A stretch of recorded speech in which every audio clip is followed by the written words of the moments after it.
चारों तरफ एक अजीब सा सन्नाटा पसरा हुआ था।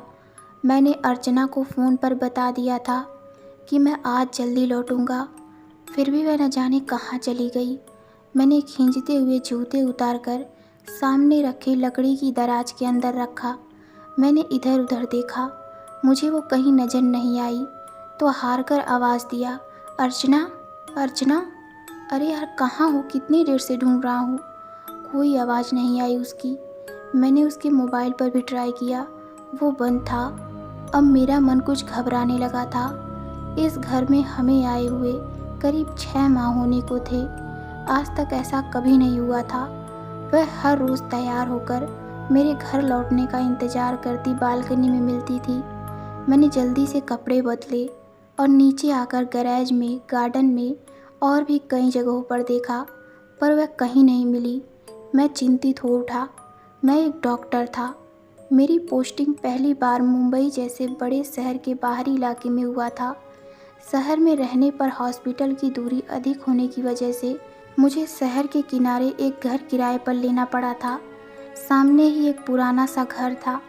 शायद शहर से दूर होने के कारण मालिक यहाँ नहीं रहता था। वैसे भी शहर से काफ़ी दूर थी ये जगह। सब कोई मेरे जैसे थे भी नहीं।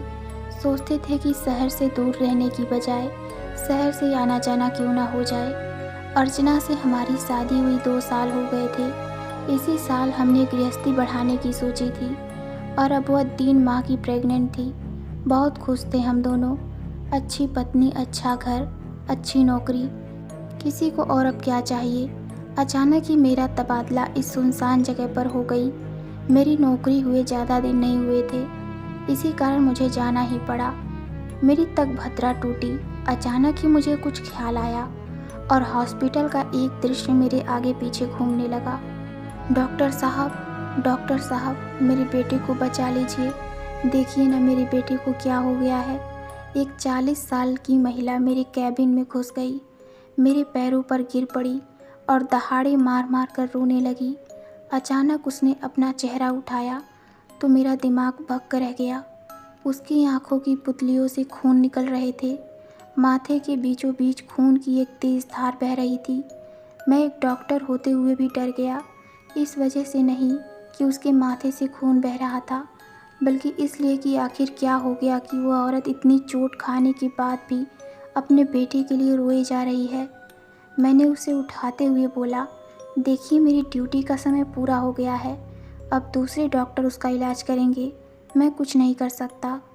चूँकि शाम हो रही थी तो मैंने अपनी असमर्थता जताई। नहीं साहब, मेरा बेटा मर जाएगा। साहब, मेरा बेटा मर जाएगा, कहती हुई फिर से एक बार मेरा पैर पकड़कर रोने लगी। मैंने उसकी कोई बात नहीं सुनी और उठकर मैं चला आया। मुझे लगा कि दूसरे डॉक्टर केस को देख लेंगे। मैं अभी यही सोच रहा था कि एक तेज चीखने की आवाज़ सुनाई पड़ी मुझे। अंधेरा हो चुका था। मैंने जल्दी से एक टॉर्च उठाई और आवाज़ की दिशा में दौड़ पड़ा। मुझे लगा कि हो ना हो ये आवाज़ अर्चना की हो। जैसे ही उस पुराने से घर के पास पहुंचा, एक तेज़ बिजली चमकी और सारे इलाके की बिजली चली गई। मुझे कुछ सूझ नहीं रहा था। हाथ में टॉर्च लेकर मैं दौड़ा चला आ रहा था। शानू, शानू, फिर से एक बार वही आवाज़ गूंज उठी। अब आवाज़ स्पष्ट आ रही थी। आवाज़ अर्चना की ही थी। मैंने टॉर्च चलाई और देखा, आसपास कोई नहीं था। मैंने देखा कि मेन गेट पर ताला लगा हुआ था, जिस पर जाले लगे हुए थे। ऐसा लग रहा था जैसे वर्षों से ताला खोला ना गया हो।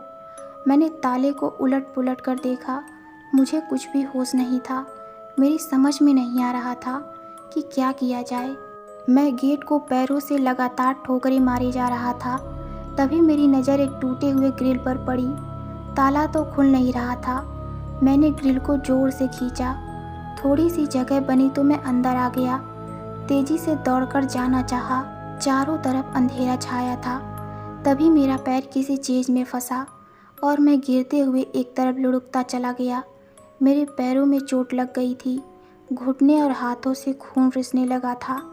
हथेली और उंगलियों से खून टपक रहा था, पर मेरे अंदर जुनून छाया हुआ था। फिर से एक बार अपनी शक्ति को समेटा और लंगड़ाता हुआ उस पुराने घर की तरफ बढ़ा। सारा दृश्य एक फिल्मी सीन की तरह घटित हो रहा था। वही घटनाएं, वही आवाज़ें, वही बिजली का कड़कना, जैसे कोई फिल्म चल रही हो। मैंने टॉर्च को जलाया और इधर उधर देखा। दरवाजे तक पहुंच गया था मैं। अचानक मेरे आगे से कोई साया तेजी से गुजरा और फिर एक तेज आवाज़ आई किसी की चिल्लाने की, और एक सन्नाटा सा छा गया। मैंने ताकत समेटा और दरवाजे को धक्का दिया। ची की आवाज़ के साथ दरवाज़ा खुला। घुप अंधेरा छाया हुआ था। मैंने टॉर्च जलाया और इधर उधर मुआवना किया। सफ़ेद दीवारों पर काली काली स्याही लकीरें उभरी हुई थी। चारों तरफ सफ़ेद मकड़ियों के जाले लगे हुए थे, जिसके बीचों बीच में मकड़ियों के साथ साथ घरेलू छिपकलियां भी मरी पड़ी थी। दीवार पर एक बड़ी सी तस्वीर टंगी हुई थी, जिस पर हार टंगा हुआ था। अचानक एक तस्वीर को देखकर मैं चौंक गया और दिमाग में एक बात कौंध गई कि हो ना हो ये वही औरत है जो आज मुझे हॉस्पिटल में मिली थी। अभी मैं सोच ही रहा था कि एक बिल्ली अचानक ही मेरे सिर पर कूदी। मैंने दोनों हाथों से अपने चेहरे को ढक लिया और ज़ोर से चिल्लाया, कोई है क्या यहाँ? फिर से एक सन्नाटा छा गया। मैंने अपनी आंखें खोली, देखा दीवार के जिस भाग पर तस्वीरें टंगी हुई थी उस जगह पर तेज रोशनी चमक रही थी। एक परछाई नजर आ रही थी मुझे। सफ़ेद सुर्ख पोशाक, आंखों की पुतलियों से खून रिसता हुआ, बाल बिखरे हुए, माथे के बीचों बीच से खून की धार बहती हुई, ठीक वैसे ही जैसे आज मैंने हॉस्पिटल में देखा था। मेरा दिल जोरों से धड़क रहा था। आंखें उस तेज रोशनी से चौंधिया रही थी। तभी एकाएक वह साया रोशनी के साथ ही गुम हो गया। उसी बिल्ली की रोने की आवाज़ गूंजने लगी। पसीने से नहा गया था मैं। साथ ही एक अट्ठास गूंजने लगी, एक भयंकर आवाज़। क्या देख रहे हो डॉक्टर? अपनी बीवी को ढूंढ रहे हो या फिर अपने होने वाले बच्चे को ढूंढने आए हो? मिलना चाहोगे उनसे? तभी एकाएक बिजली के बल्ब जलने बुझने लगे। लाल सुर्ख बल्ब की रोशनी में मैं सिर्फ इतना ही देख पाया।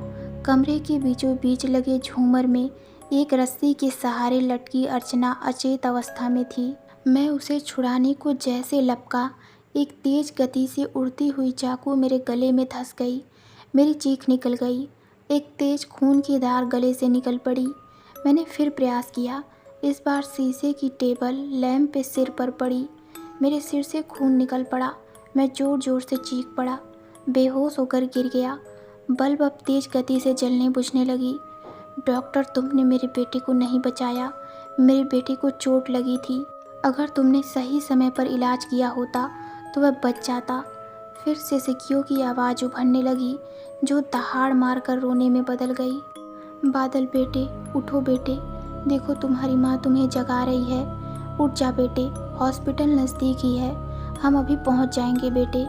बादल बेटे, मेरे बेटे उठ जाना, उठ जाना, कहती हुई किसी औरत की रोने की तेज आवाज़ गूंजने लगी।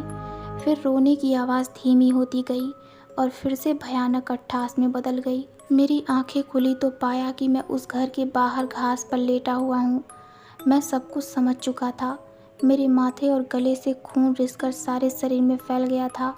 सारे कपड़े खून से सने हुए थे। मैं उस मृत माँ के संदेश को समझ गया था। अपनी पूरी ताकत से उठा और अस्पताल की तरफ भागा। दौड़ता हुआ हॉस्पिटल पहुँचा। सबसे पहले मैं पोस्टमार्टम के कमरे की तरफ गया। वहाँ पागलों की भांति सारे शवों के कपड़ों को उठाकर देखता फिर रहा था। सारे स्टाफ मेरे पीछे पीछे दौड़ रहे थे। अचानक एक शव के सामने जाकर मैं रुक गया। उस शव के कपड़े के ऊपर खून के धब्बे लगे हुए थे। बाल भी नीचे झूल रहा था। मैंने कपड़ा उठाकर चेहरा देखा तो मेरी आंखें बाहर निकलती प्रतीत हुई। वही औरत मृत व निश्चेत हो पड़ी हुई थी। क्या हुआ सर? तभी एक कंपाउंडर ने आकर मुझे पीछे से पकड़ा। मैंने एक जोरदार झटका उसके हाथों को दिया और जोर से चिल्ला उठा, छोड़ दो मुझे। क्या हुआ सर? कहती हुई एक नर्स ने मुझे पकड़ा। मैं दौड़ता हुआ ओपीडी में पहुंचा और एंट्री रजिस्टर में नाम देखना शुरू किया। मेरी नज़र एक 7 साल की मरीज बादल पर पड़ी। रूम नंबर 4 में भर्ती था वह। दौड़ता हुआ मैं 4 रूम नंबर में पहुंचा। देखा एक बच्चा बेहोश पड़ा हुआ था। नाड़ी चेक किया तो मध्यम गति में चल रही थी। जल्दी जल्दी मैंने सारे स्टाफ को दिशा निर्देश दिया और उसे आईसीयू में भर्ती करवाया। बड़ी जद्दोजहद के बाद उसे बचाने में मैं सफल हुआ। तब तक शाम हो चुकी थी। मुझे सुध भी नहीं था कि मेरी अर्चना कहाँ थी, मेरा बच्चा ठीक था भी या नहीं। मैं थका हारा पैदल ही घर की ओर उदास भाव से चल पड़ा। घर पहुंचा तो देखा अर्चना बालकनी में खड़ी होकर मेरा इंतज़ार कर रही थी। मैंने अपना हाथ मुंह धोया और उसे गले लगा लिया। क्या हुआ आपको? आप रात भर कहाँ रही? अर्चना ने मुझसे पूछा तो मैंने जवाब में मुस्कुरा दिया। कुछ विशेष नहीं, एक दुखी माँ की मदद कर रहा था। ठीक है, तुम बैठो, मैं चाय लेकर आती हूँ। वह किचन में चली गई। मुझे आज वह औरत मरकर भी मानवता का पाठ पढ़ा गई थी। आते ही पूछी, उस पुराने घर में कोई नहीं है? कोई नहीं रहता है। कोई है क्या वहाँ? कोई नहीं, मैंने जवाब दिया।